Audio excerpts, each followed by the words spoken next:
Hey all, boardgamerants here, where you'll find everything solo tabletop gaming and more. Infinities Defiance of Fate.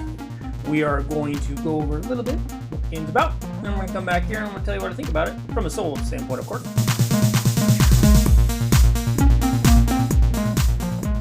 Infinities Defiance of Fate.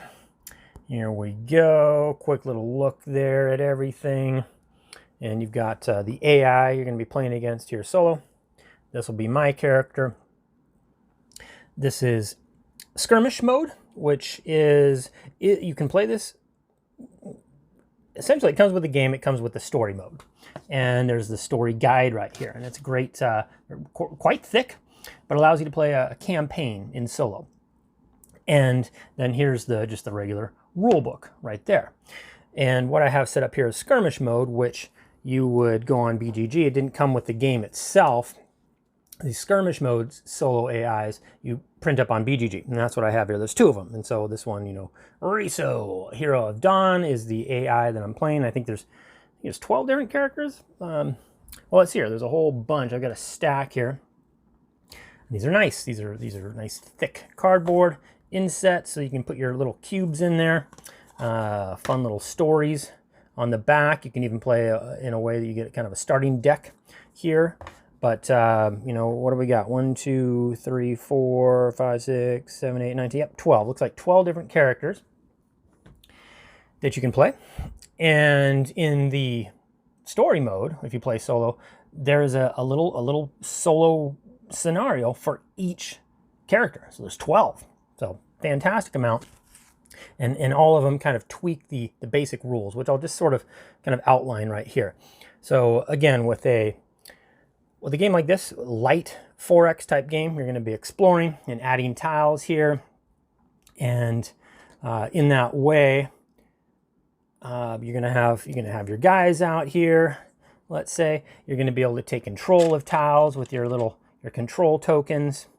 And these control tokens then allow, you know, depending on the color of tile that you're on, it allows you to move up on those attributes. So I'd move up my attribute here. If I was on a red tile and controlled it, I'd move this up, and as you go up, it enhances your character.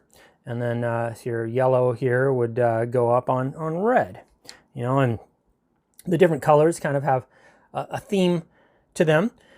Red is generally attacking, and green has a lot to do with movement.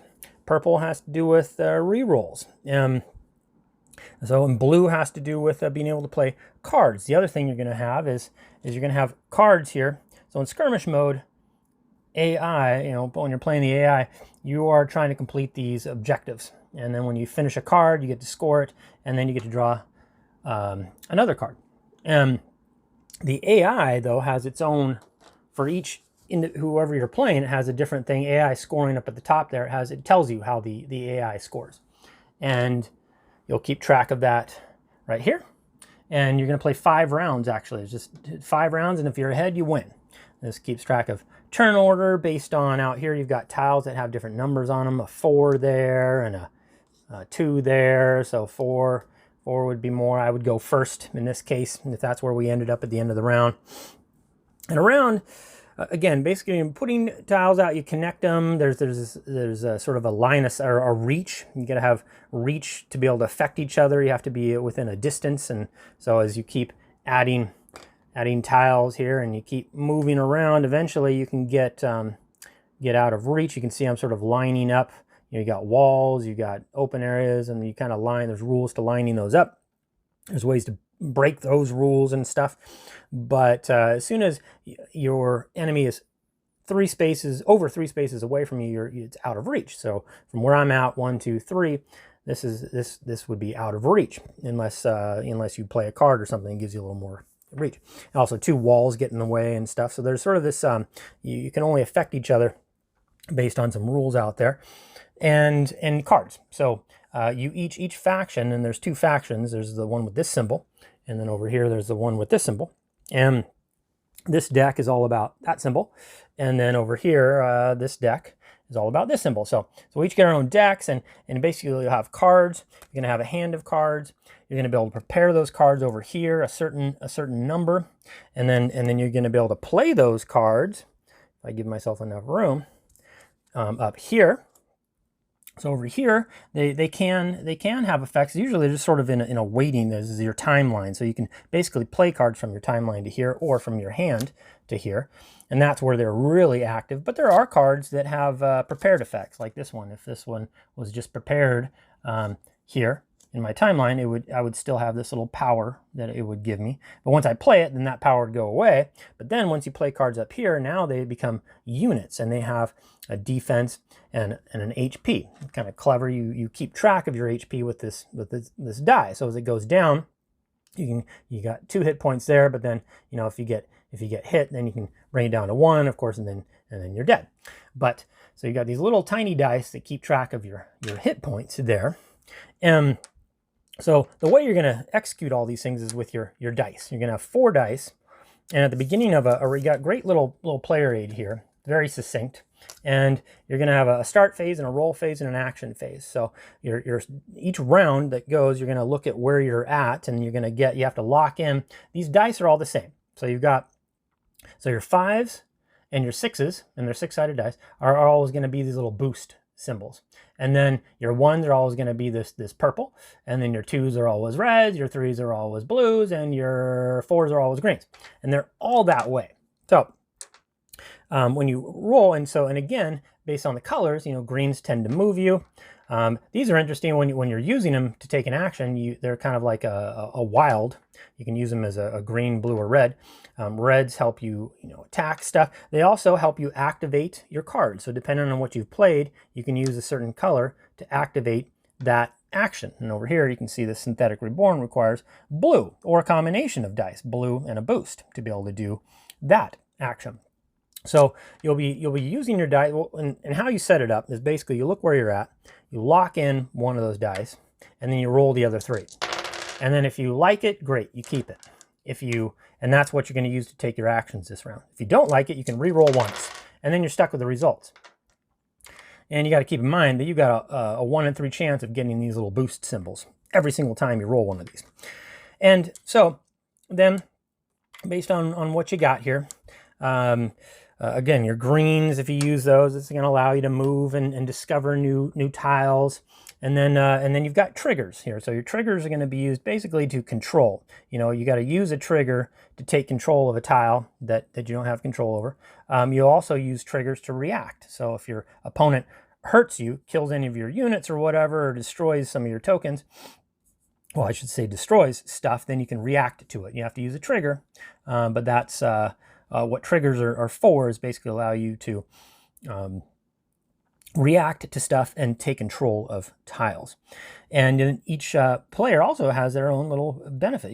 Everybody has their own individual actions that they can take based on, red or a blue and a boost, versus over here you got Riso that can activate a power with green or blue and a boost. And you have your own little reactions too that you've got. And so you'll be playing this out, and you go back and forth, and you get to basically activate an action based on, if you're just going to take the basic actions, which are lined out here, or react. And then after you're done, after you've played all your dice, you can do a little thing with your cards, and you're going to have to discard. Then you get a new hand of cards. Then, interestingly, you're going to roll a die, and if you're going to basically flip any tiles that have whatever you rolled. This rift in the skirmish mode creates a effect where it flips all those tiles. So all of a sudden, you are in control of a blue or I'm sorry, a purple tile or something, or different things. These tiles are actually double-sided, and so when you place them, you get to decide what side you want to place down. But that certainly adds an interesting element to the game as you do that at the end of each round. But the stories over there can completely change the rules. This is the general rules of the game as I explained, but the stories have their own little tweaks on it. And then when you're playing the AI, you're going to have to be referring, to this, especially over here when you're playing the AI. When you're activating the AI's dice, you're going to have to kind of go through, column by column by column, and look at each die that has available and whether it can do that action. and that's basically going to decide how the AI is going to respond with its dice. So that was a quick little overview. Infinities Defiance Fate. This game is an odd one for me. I played it a lot. Played through most of the solo scenarios. Played through a couple of the multiplayer but co-op scenarios. So there's still, you just have to kind of two-hand it at least. Play two different characters against an AI, which is a way to play solo. And then just recently, they came out, or at least on BGG, or the designers came out with a skirmish mode, a way to play it in a particular way, which I felt the game was really missing, and was what I really was hoping to see, was sort of just a more of a generic way to enjoy all the basic rules of the game, and but against, you know, just an AI opponent. It still wasn't exactly what I was looking for, but all the same, talking about just the basics here, setting up the game and tearing it down. You know, it's a pretty quick process, 5 to 10 minutes to set her up, and then to take her down. And you got, once you get this game down, you're playing it in a half hour, 45 minutes. So I would say, I mean, really, if you were to pull it out and play it and put it away, you got yourself a you know, easily within an hour, probably less than an hour, and it doesn't take up a monstrous amount of table space. You're going to play it easily on your standard 3x3 coffee table.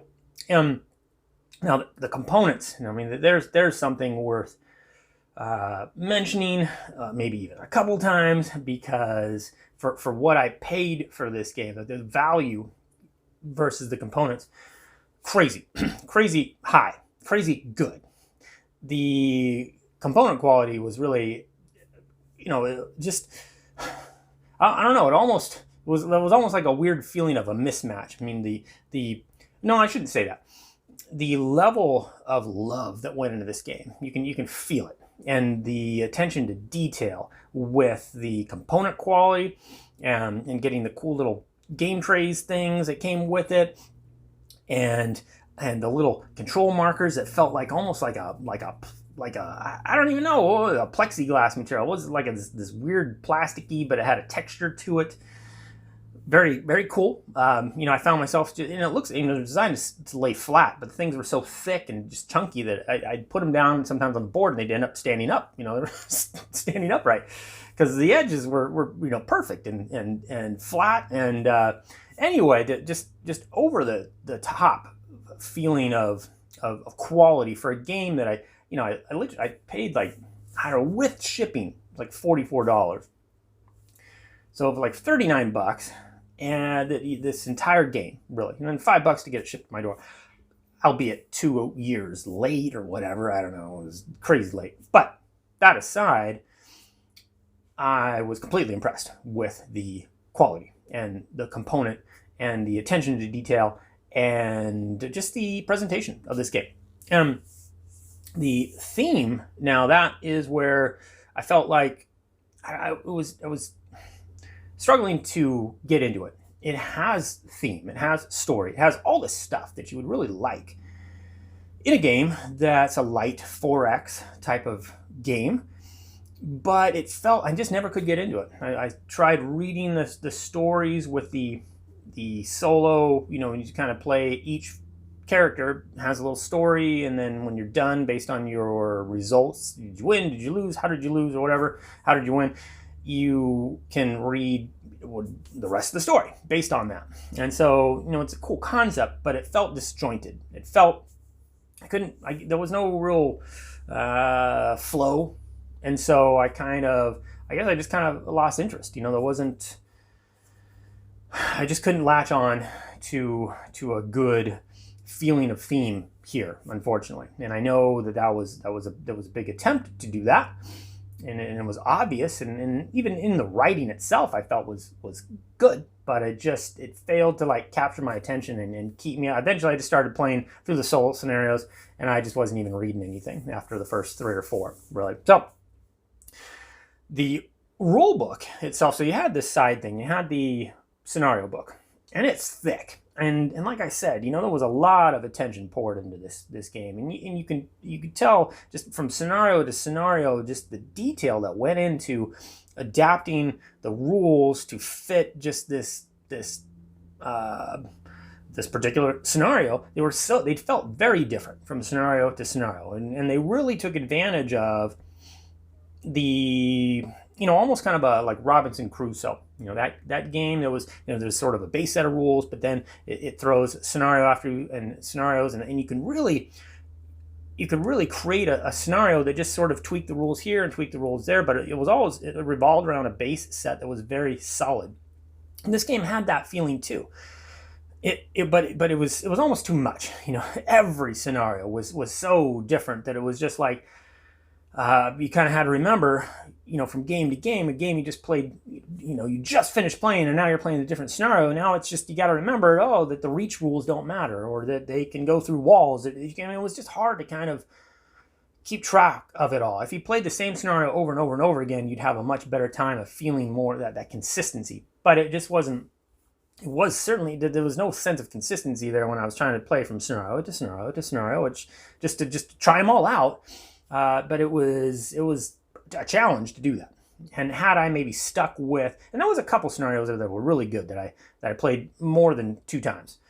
And the one with Flynn, I think, which I think a video was done by the designer or someone on that. It was very well done, and that particular scenario was just cool. I don't know, it just resonated with my,